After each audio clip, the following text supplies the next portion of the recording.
So binalikan natin yung isang area ka-TH na mayroong malaking detection.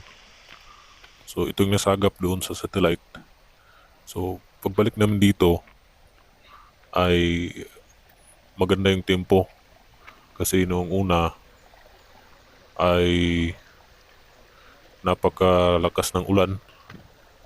Hindi naman yung malakas yung ulan. Kaso pagdating namin, ang dinitikan na namin ay biglang lumakas yung ulan. Okay? So ngayon binalikan namin kasi yung kulay, iba yung kulay, yellow. Yung puti ay malalim yun. Okay, so ito naman yung put marker. Okay, so put marker yan.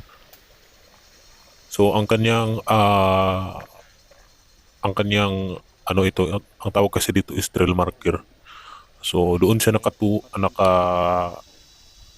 doon siya patungo sa ibabaw, which is doon nakalagay yung malaking deposito. So meron pa siya ditong mga araw na makikita natin. So yung mga bato dito ay maraming nakaukit.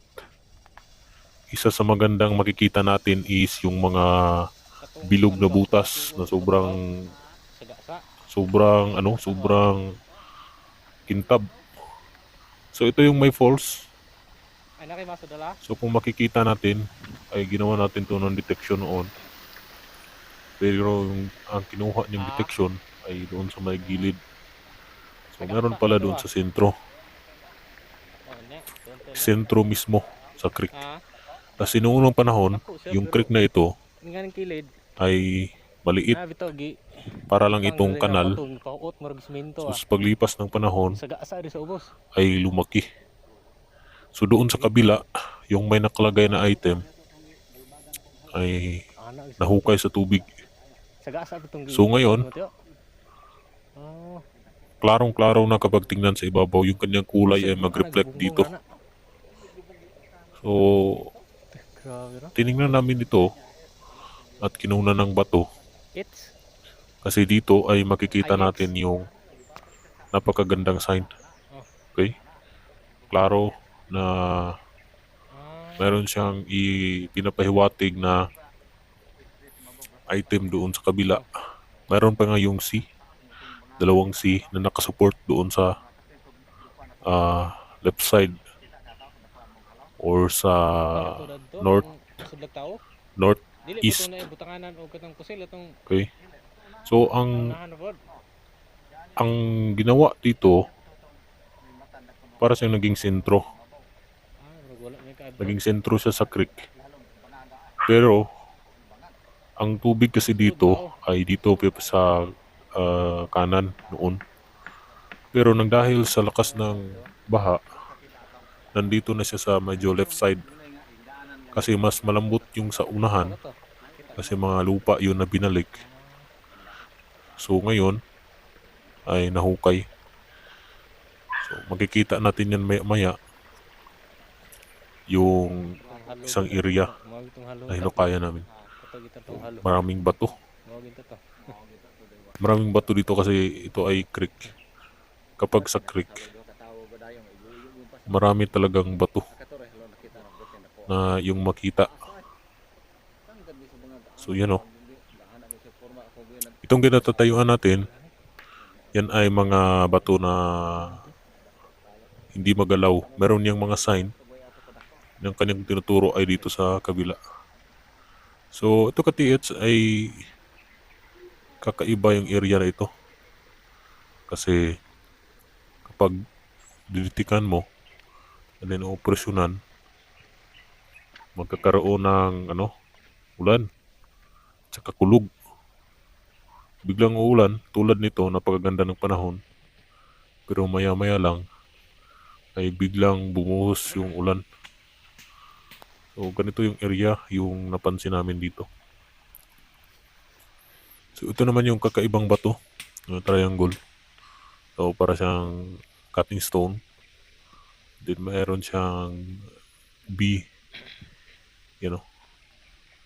open arrow. pero yung kanyang alignment ay sa ibabaw. So mga trail marker lang ito dito sa may fault sa ibaba.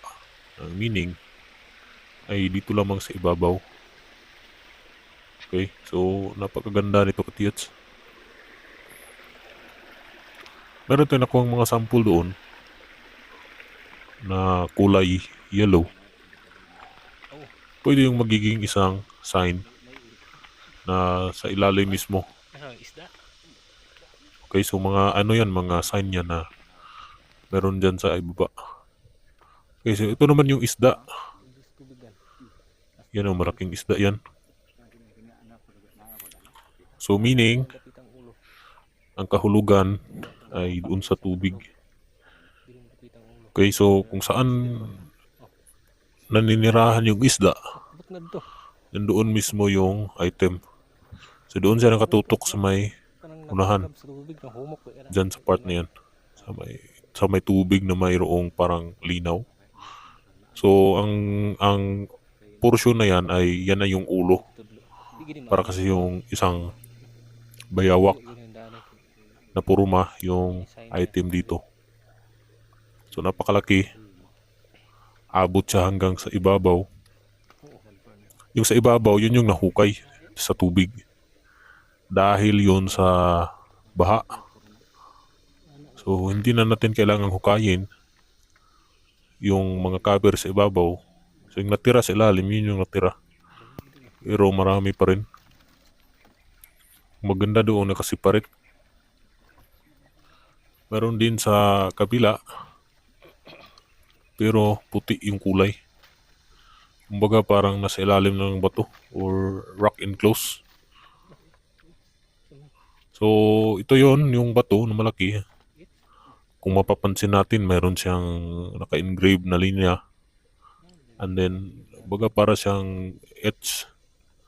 Meaning, ang paghukay ay straight, hindi sa vertical. Hindi rin pa drifting. Meaning, tinabunan. Parang tinabunan lang yung sa ibabaw. Doon sa may daluyan ng tubig. So, ganun yung napakagandang ano dito, mga marker. So, ito katiyads ay ginawa namin ng pangalawang detection. Kasi kinakunan na namin yun ng bato. Then ngayon, iba na yung ano na, hatak. Lumakas yan ng lumakas. So, maganda yung ano na yun, kahulugan. Yung ano, sign na yun na malapit na. Kasi kung titingnan natin sa ibabaw, iba yung kulay. Kung sa kulay yellow na may pagka-white na konti. Pero magre-reflect talaga yung yellow na kulay. Kapag mga yellow, meaning yan mababaw. Yan magkalaliman. Yan yung BBM sa may kabila. And then dyan mismo sa harapan, yung detection o yung nasagap doon sa satellite. So napakaganda. Iba talaga yung maskan mo yung area. Saan ba yung mas mataas na prospect na mayroong item na nakabaon?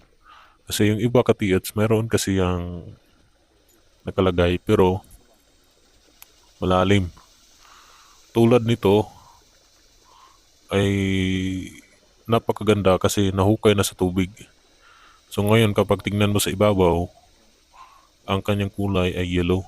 Mag-reflect na yung kulay na yellow. Mayroon ding puti doon sa may ulo. Hindi yun nagalaw. Kasi meron siyang harang o doon nakalagay yung harang na malaking bato para hindi mahukay ng tuluyan sa tubig. Ganun kasi yung technique na in-apply nila. Halimbawa, kapag naglagay sila ng item sa ibabaw, doon sa may ibaba ng konti, lagyan nila yan ng malaking bato. So, sinadya talaga yan para kung sakasakaling babaha, hindi yan magalaw ng tubig. Okay, so naka-align yan or naka-design. Maraming tag-area na pinuntahan na ganun din yung sistema.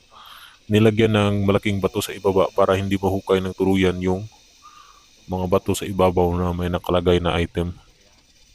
So, ganun mga katiyats. So, napakaganda. So, huwag niyo kalimutan mag-subscribe mga katiyats. Dahil dito ay napakaganda ng sign na ito. So, baka meron din kayo nito. Pwede niyo rin i-explore yung ganitong sign. Okay?